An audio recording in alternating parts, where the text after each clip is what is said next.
September 18, 1944. The morning over.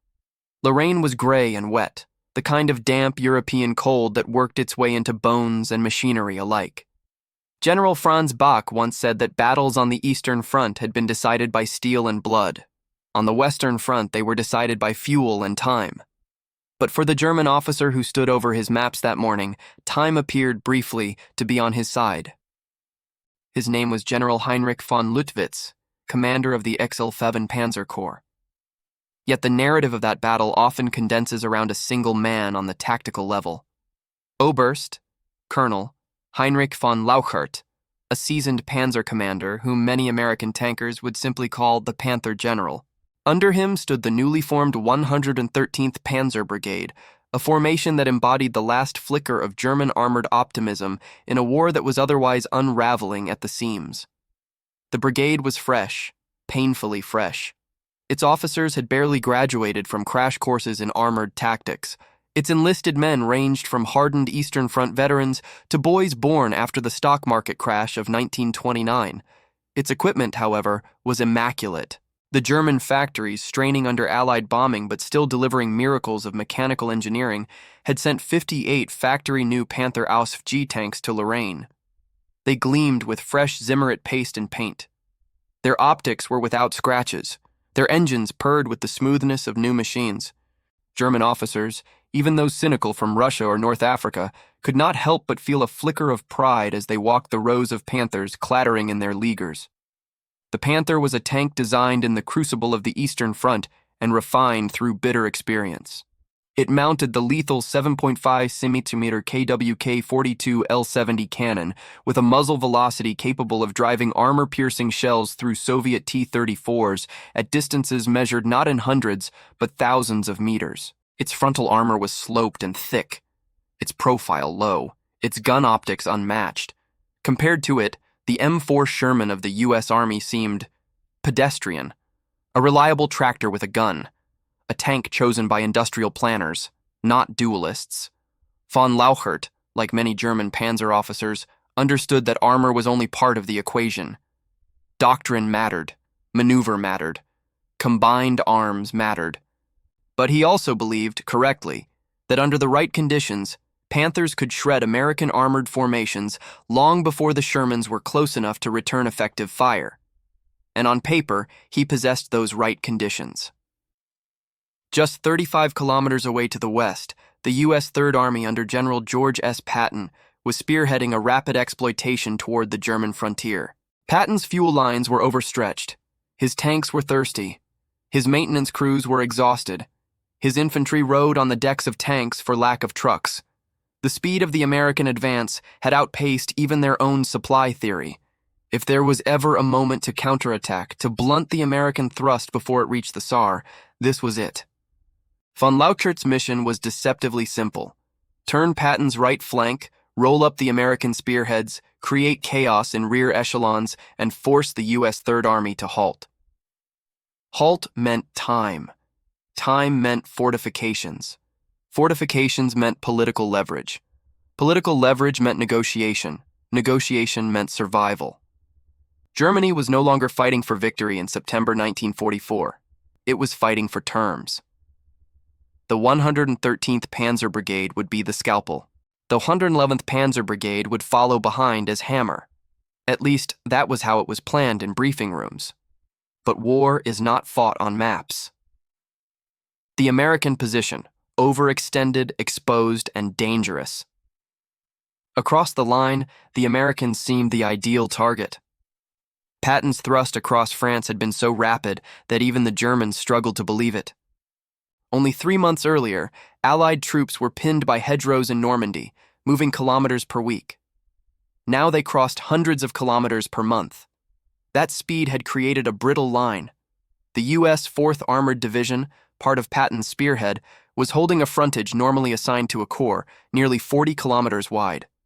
They had few heavy tanks, few static defenses, and almost no reserves. Working inside this division was a man whose name would later adorn the most iconic American tank of the late 20th century, Lieutenant Colonel Creighton Abrams, commander of the 37th Tank Battalion. Abrams was nothing like Patton in personality, quiet, methodical, modest, but he shared one crucial trait. He understood tempo. Abrams commanded Shermans, not Panthers, but he also commanded something the Germans fatally underestimated. Mobility married to radio discipline, reinforced by artillery mathematics, supported by an industrial empire. That combination would prove decisive. German expectations. 1940, logic. 1944, reality. To understand why the Germans believed Ericourt would be another 1940, one must understand how the German armored mind worked. The Wehrmacht did not worship tanks as independent duelists. They worshipped combined arms maneuver, the marriage of armor, infantry, artillery, signals, and air power. But in Lorraine, that system was broken. The infantry assigned to the 113th Panzer Brigade were understrength. The artillery supporting them was limited. Luftwaffe ground support was a whisper of the past. Fuel was scarce. And above all, their enemy was not the French army of 1940, nor the Soviet army of 1941. It was the U.S. Army of 1944, a force whose strength was not tactical brilliance, but systemic competence. Yet von Lauchert assumed one thing that had always been true on the Eastern Front: the tank with the better gun and better armor wins, so long as the battlefield is a flat plane of steel versus steel. He would soon discover that the battlefield in Lorraine was something else entirely. September 19, 1944, the fog descends. At 0730 hours on September 19th, the leading Panthers of the 113th Panzer Brigade began to move. Engines roared, treads clattered, and columns emerged from the wood lines into the rolling terrain around Ericourt, a patchwork of fields, hedges, low hills, and scattered farmsteads. What no German briefing room had predicted was the fog, thick, choking, impenetrable. Visibility dropped to 50 meters, then 30. Tank commanders could barely see the antenna on the tank in front of them. Gunners strained through their sights. Drivers navigated by sound and guesswork. The Panthers' greatest strength, the ability to kill from 2,000 meters, was reduced to irrelevance. Long-range ballistics meant nothing when you could not see past a football field. German officers cursed. Radio discipline frayed under the strain of confusion. Panthers marched forward into whiteness, giant predators rendered half-blind. To the German mind, fog was an impediment. To the American mind, it was an equalizer. The first engagements. The knife fight begins across the lines. Colonel Bruce Clark of Combat Command ACCA listened as forward observers reported heavy engine noise moving west. The Americans did not yet know the Germans had committed a full panzer brigade, but they sensed massed armor. Abrams did not panic. He simply recalculated the battlefield. If the Germans could not see at range, their armor and optics, those exquisite jewels of German engineering, became irrelevant. In fog, two variables dominate: reaction time and mobility. Abrams possessed the latter in abundance. Enter the M18 Hellcat, the counterintuitive killer. The German Panther weighed nearly 45 tons. It was designed to withstand Soviet 76mm fire to the glacis and return death across kilometers. It was a duelist. The American M18 Hellcat, by contrast, was a paradox. A tank destroyer with barely any armor, so thin that 50 caliber machine gun fire could penetrate it at close range. It had an open turret, exposing crews to shrapnel. It seemed suicidal, but it possessed one statistic the Germans did not even consider in their planning: 55 mm, 88 km/h. Top road speed radial aircraft engine, 350 HP, 17-ton combat weight. The Hellcat was not designed to trade blows. It was designed to choose when to fight and to disappear before the enemy could respond. That philosophy was alien to the Wehrmacht. German tanks were knights, armored, disciplined, methodical. The Hellcat was a wolf, fast, vicious, autonomous, coordinated by radio. Fog turned wolves into phantoms. Hellcats in the mist. Tactical execution. The opening ambushes read like choreography. A Hellcat platoon hears Panther engines through fog. Commander maps direction from sound and reports by radio. Driver races the vehicle at full throttle to a flanking position. Gun crew waits, silent, engines idling, until Panthers roll past. Side armor exposed. 376mm rounds slam into the turret ring or hull side. Panther erupts, fuel, ammo, or crew. Hellcat reverses at near full speed, rotating away from return fire. New ambush position. Repeat. This tactic, shoot, scoot, relocate, turned German formations into bewildered targets. Where a Panther needed time to traverse its turret, identify a target, range it, and engage, the Hellcat needed only seconds to fire and vanish. Fog denied the Germans their trump card, optical superiority. Mobility became the new currency of lethality. By 1,000 hours, multiple Panthers lay burning east of Ericourt. Stories circulated later among German tankers of lead tanks erupting without visible enemy fire, of commanders popping hatches to orient themselves only to be cut down by unseen machine guns. The Germans believed they were fighting American heavy tanks. They were not. They were fighting geometry, radio, and systemic speed. The fog lifts. The trap closes by late morning. The fog began to lift. Visibility extended. Panthers emerged like dark beasts on the hillsides, their cannons probing for the Shermans and Hellcats that had stung them. Von Lauschert ordered a full push. Break the American screen. Push through. But as the fog evaporated, something else appeared in the sky. Small, fragile-looking biplane-like aircraft with high wings. They were not fighters. They were L-4 Piper Cubs, artillery spotter planes. Tiny, slow, unarmed, deadly. Because if Hellcats were the wolves of Ericourt, the Piper Cubs were the eyes of the pack. They began circling lazily above the battlefield, invisible to the German Panthers inside their buttoned-up turrets. What the Piper Cubs saw, they radioed, to the most powerful weapon on the battlefield. Not tanks, not infantry, artillery. Time on target, the American secret weapon.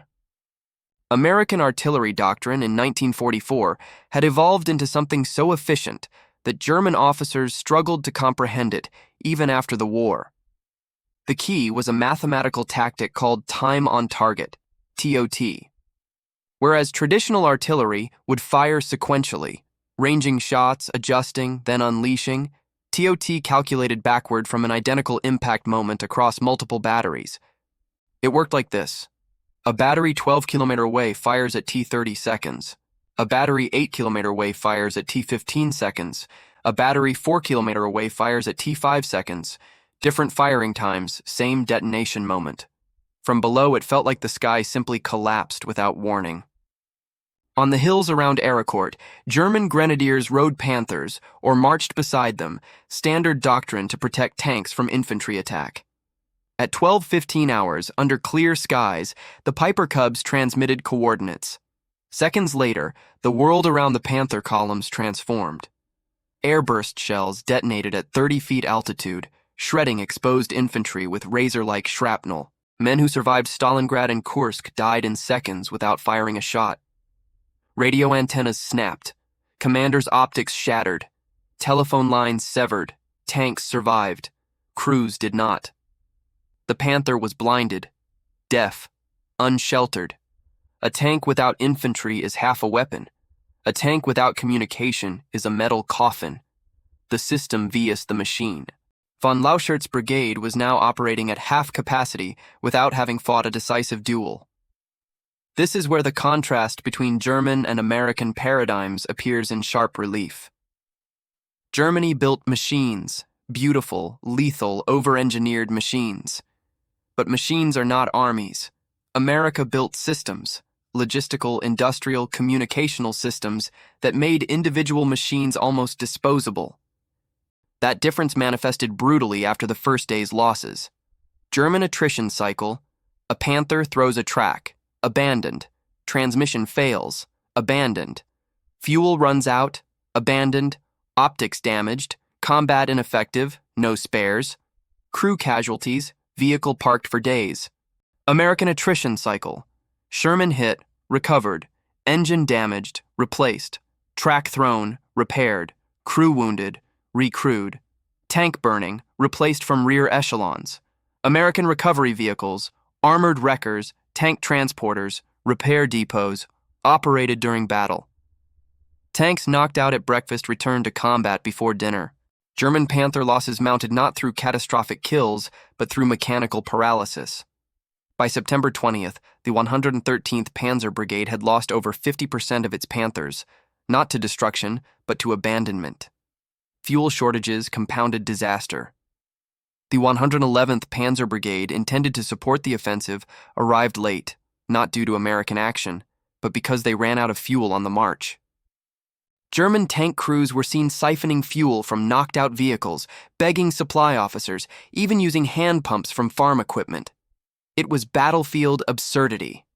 September 21st, 22. The second act. By the third day of fighting, the brigade's condition had deteriorated into chaos. American air power entered the scene once skies cleared. P-47 Thunderbolts dove on German columns in deadly passes, firing rockets and 50 caliber guns. Panthers, whose armor resisted 50 caliber fire from the front, still suffered mobility kills and crew casualties. Von Laukert's reports to Corps Command reflected the growing desperation.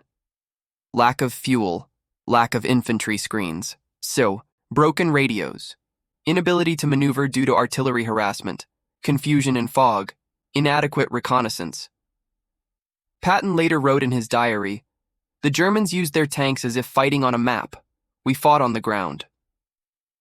By September 22nd, even German high command realized the counterattack had failed. The order came: withdraw what remains, preserve the crews. But preserving crews required preserving fuel, and fuel was gone. Many Panthers were scuttled by their own crews, charges placed in breaches, engines set aflame, transmissions wrecked with grenades. German armor officers cried watching brand new Panthers destroyed by their own hands. Men who survived Kursk wept openly, not from fear, but exhaustion. The 113th Panzer Brigade, which had started the battle with 58 Panthers, ended the week with 8 operational vehicles. American losses were real, around 25 tanks and tank destroyers, some crew casualties. But by week's end, replacement Shermans had arrived, new crews trained, and combat readiness was restored. The numbers tell the tale. German strategic objective: halt Patton. Result: Patton never paused. German armored unit strength annihilated. American armored unit strength replenished and increased. What happened at Ericourt was not merely a tactical defeat. It was the death of the German belief that a superior machine wins wars. The larger truth. Why Germany lost Western histories often romanticize German tanks, Panthers and Tigers as apex predators, and tactically, they were formidable. But war is not a duel. It is a process. Ericourt revealed the uncomfortable truth beneath German military glamour. Germany built the best tactical tank. America built the best strategic army.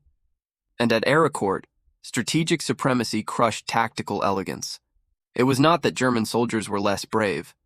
They fought with astonishing courage, abandoning burning Panthers, hauling wounded comrades, attempting hopeless repairs under fire. It was that they served a system that could no longer support their courage. Why Germany lost at Ericourt. Air reconnaissance was one-sided. Fuel logistics were catastrophic. Artillery coordination was inferior. Radio communications were fragmented. Spare parts were non-existent. Recovery vehicles were few. Infantry support was insufficient. Doctrine assumed clear visibility. Industry could not replace losses. Time favored the Americans. War rewards not the best machine, but the best capacity to make and sustain machines. Von Laukert's reflection. After the war, von Laukert would write about Lorraine with sober clarity. He did not curse his soldiers nor praise the Panther's gun. He instead analyzed the American artillery, air-ground coordination, and logistical depth. One of his post-war observations reads, "We were armored knights facing an enemy with factories and mathematics." To a generation raised on tales of armored duels and tank aces, that sentence is sobering. Abrams and the American lesson. Creighton Abrams understood what few commanders did. You win modern wars not by surviving hits, but by not needing to be hit. His battalion at Aracourt demonstrated that victory came from tempo, communication, and logistical stamina. When asked after the war about his tactics, Abrams replied simply, "They ran out of gas before we ran out of shells." The battle's place in history. Aracourt is overshadowed by Normandy, Market Garden, the Bulge, and Remagen, battles with greater human drama or larger geopolitical consequence. But for the military student, Aracourt is perhaps more instructive than all of them. It demonstrates, in bloody clarity, the truth that defined World War II. Wars are not won by bravery or machines, but by systems. Germany had bravery. It had machines. It lacked systems. America had systems. Therefore, it won. Legacy. Aracourt sits in dusty margins of history textbooks, but its legacy lives in armored doctrine to this day. Mobility beats armor when tied to intelligence. Artillery wins battles that tanks only appear to fight. Air reconnaissance multiplies lethality. Communication outweighs armor thickness. Logistics determine survivability. Industrial scale outpaces tactical brilliance. To students of war, Aracourt is the battle where the Panther died, and the industrial era of armored warfare reached maturity. The Panther was a masterpiece of engineering. The Hellcat was a masterpiece of intent. The Sherman was a masterpiece of logistics. The artillery was a masterpiece of mathematics. And mathematics, in the end, beat engineering.